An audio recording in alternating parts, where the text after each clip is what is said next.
Et pendant ce temps, certains agriculteurs wallons ont bien du travail, du moins ceux dont les terres sont aux abords des cours d'eau non navigables et dans des zones de baignade. Ils doivent clôturer les prés pour le 31 mars. Explication et exemple à Othon, Céline Liégeois.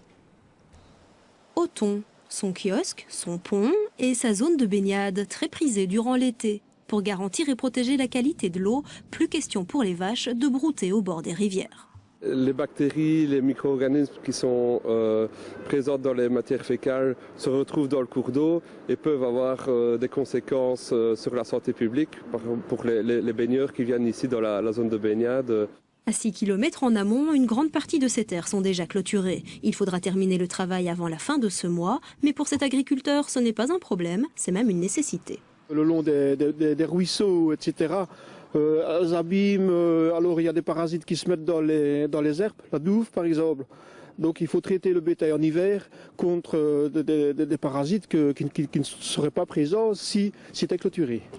Pour que les vaches puissent s'abreuver sans se servir directement dans l'ourte, il a fallu investir dans une pompe à museau et quelques centaines de mètres de clôture seront encore nécessaires pour la qualité de l'eau, mais aussi pour lutter contre l'érosion des terrains.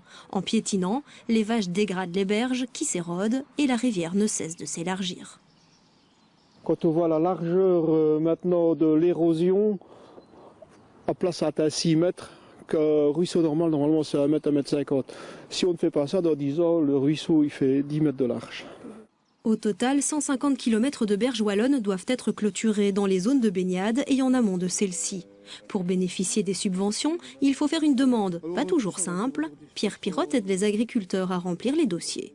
Certains agriculteurs ont plutôt tardé, donc il y a quand même pas mal de travail à faire pour l'instant pour rentrer des demandes de subsides au niveau de la région wallonne. Donc il faut avoir un navigateur internet spécifique, avoir une carte d'identité avec les codes PIN pour signer les documents. Enfin, c'est quand même assez contraignant pour remplir un dossier.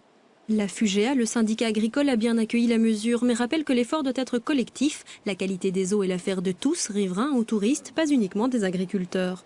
Pourtant, d'ici à la fin de l'année, d'autres berges devront encore être clôturées, par exemple les zones Natura 2000, environ 1000 km de clôture dans toute la Wallonie. Dans ce journal, rencontre